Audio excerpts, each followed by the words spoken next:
Professor Petrov. My name is Inigo Muñoz Sainz, and this is my final exam video about Hinduism, Judaism, Christianity, and Islam, about the most important things that I've learned of these four religions, which is basically a speech of my final exam paper. Okay, let's begin saying that these four religions are four of the biggest religions of the world, with millions and millions of followers. Well, these religions give us stories that can be interpreted as life advice for us, and these religions have a lot of ideas that invite us to reflect, and all of them coincide in providing different ways of living life and in giving a sense to this life.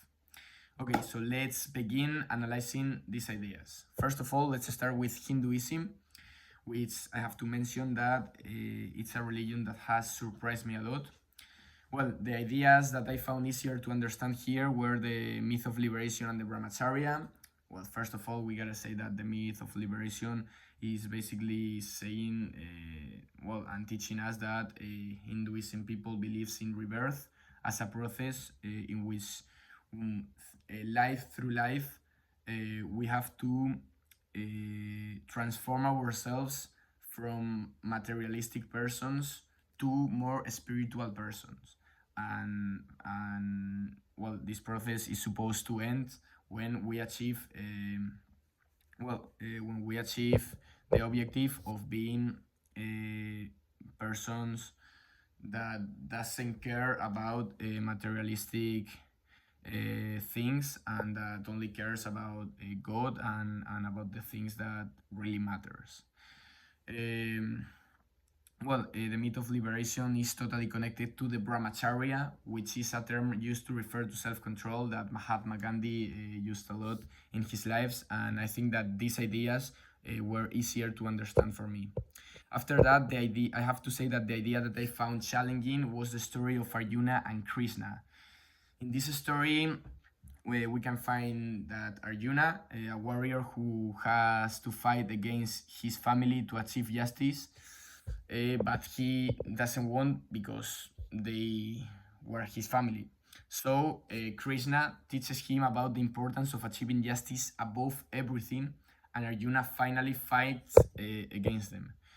I mean, I understand this situation and the metaphor the metaphor is simple: achieving justice above everything else. But I don't know.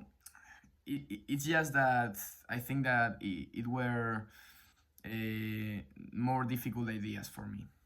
Okay, let's continue talking about Judaism.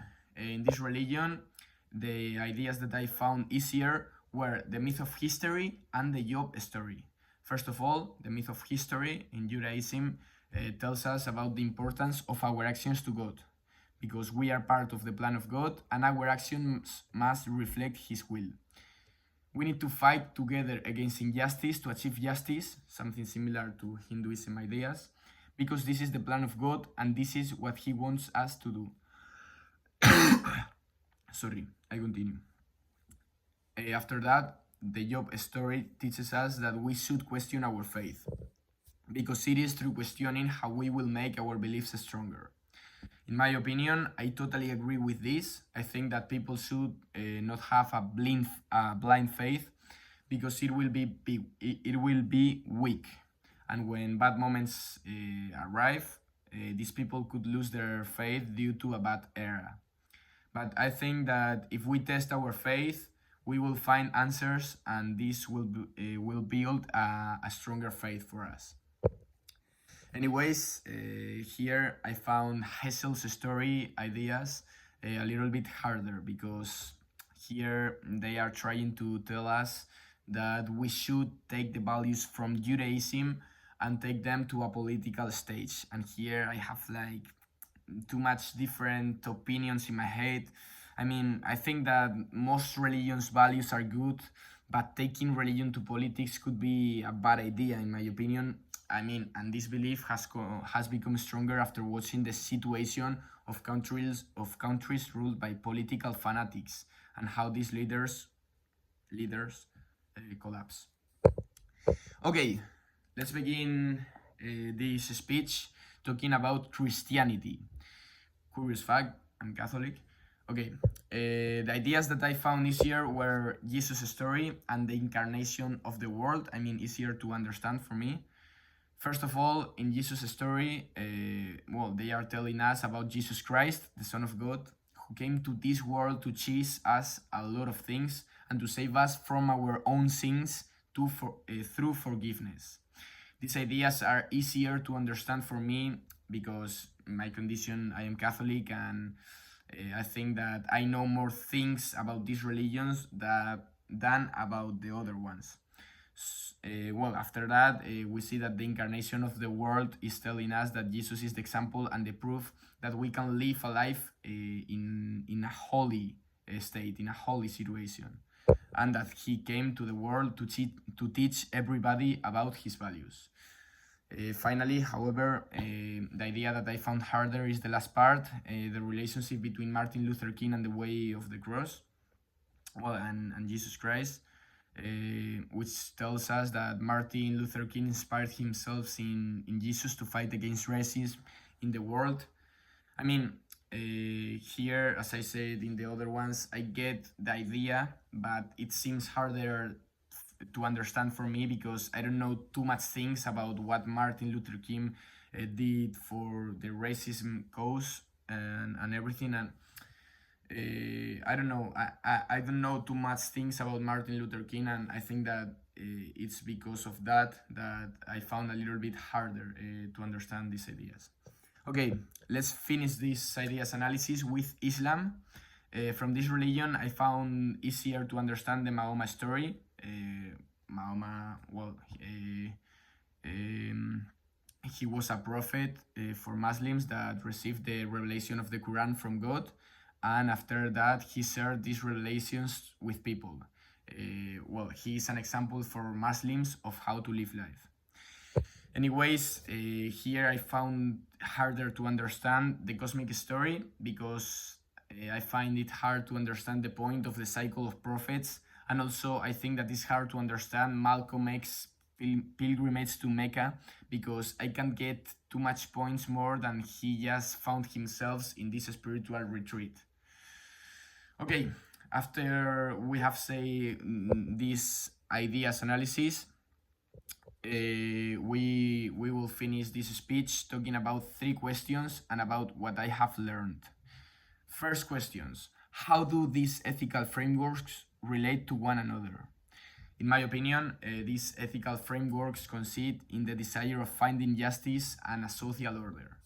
I think that religions are very important to establish moral laws, and I truly believe that there is a God that wants us to follow these laws. I also want to remark that Judaism and Christianity seem very similar for me in some ways, and this happens clearly because the Old Testament of the Bible is the Torah, for example.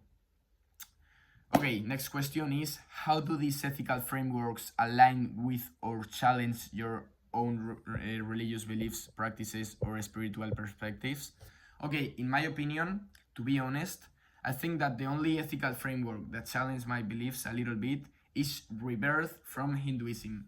Personally, I don't believe in rebirth, but I think that is something that could make sense and that it has a good explanation. And I also like the rebirth cycle because I thought that for the people that believed in rebirth, rebirth was a process, an infinite process in which you were always getting rebirth in different lives. But I didn't know that this rebirth process it would consist on doing this process until you learn that you have to be a spiritual person, no? And I found this very interesting. And last question: how will these ethical frameworks be incorporated into your professional vocation? In my case, I am a business administration and a psychology student. As a business administration student, I think that the most important values that I have to highlight are not being a materialistic person. If, for example, someday I succeed with a business or something like that, I will need to have my feet on the ground. and take care of my spiritual part by making a good use of the money and not being too materialistic. On the other hand, as a psychology student, I think that this knowledge that I have acquired from these religions will help me to understand different situations and mental phases. Because I think that by knowing how people that follow these religions think, my options when I will need to identify a mental state of a person will be bigger. And finally, I want to conclude with the most important things that I have learned in this second half of the subject. Honestly, the most important thing that I have learned is that these four religions are more related to each other than from what I thought. I thought that Hinduism just consisted of adoring cows, that Jewish people were just savers and bankers, and that Muslims had bad values.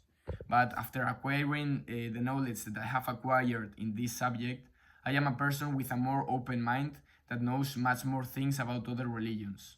And as I said before, I am especially surprised with Hinduism because I thought that it wasn't a serious religion, and I realized that it is very serious and that it has a really good philosophy. And honestly, I want to repeat that it has surprised me a lot.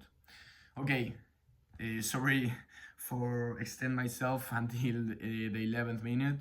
Thank you for listening this, and I hope that you like it really much, this presentation, Professor Petrov, and I hope that you have a really, really good summer.